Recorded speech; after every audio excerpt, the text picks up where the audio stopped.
Hey guys, this is Dave, and I'm going to show you the best way to get set up for creating video content on your next Elwood session. Super simple, so come on, check it out.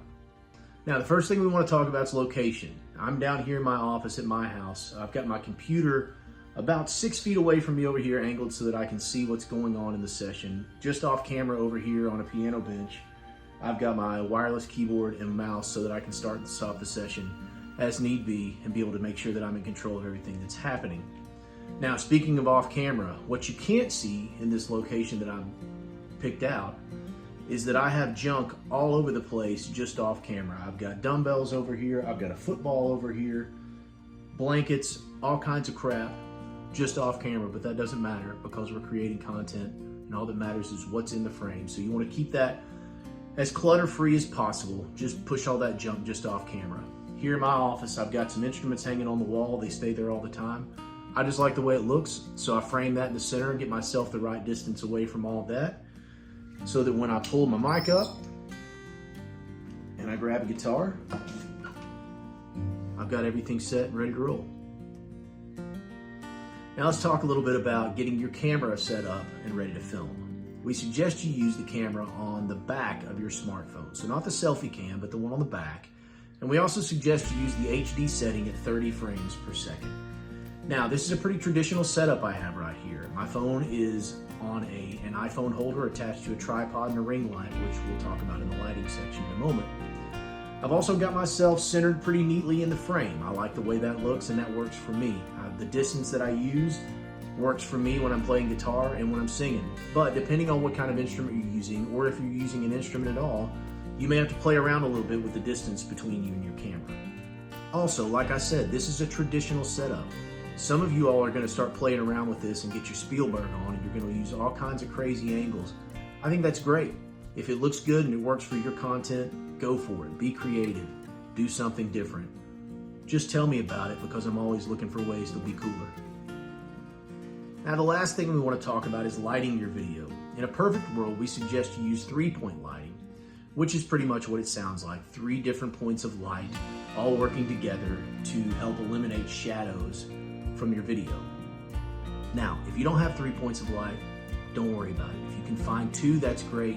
But depending on your space, even a nice window with some good sunlight will work for all the lighting you need. The first light we like to talk about is the key light, and that's set to one side and used to light one side of your face.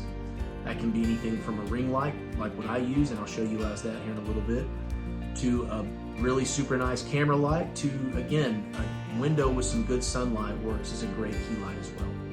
The second light we want to talk about is a fill light set to the other side, and that's basically there to help eliminate shadows from the other side of your face caused by the key light. Again, a ring light and a good window pretty much work as both a key light and a fill light.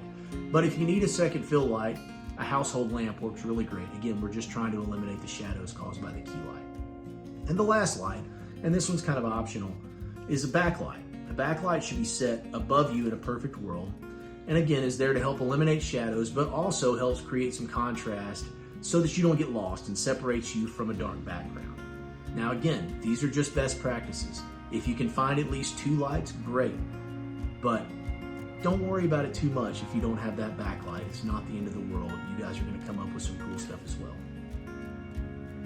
Now I wanted to take a second to show you guys the setup that I use.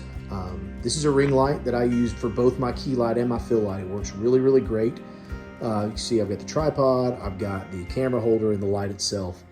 The other thing about these, especially right now, is that they're really cheap. Before I shot this video, I looked up on Facebook Market and saw them for sale with the tripod, with the camera holder, and the light all together for like 20 bucks. So it's going to save you a lot of time if you want to invest in one of those. I think it's a great idea, and it just makes things a lot easier. Here's all my junk that's off camera there. So just to show you that all that really matters is what's in the frame. And my backlight. I do have a nice light that my father-in-law gave me since he's a photographer, but I don't have it set the way I told you guys to, mainly because I have a light background. I don't have to worry about getting lost or any contrast between me and the background. So sometimes I like to put that down at the bottom because I think it makes some cool shadows out of the instrument and just adds a little bit of extra flair to the background.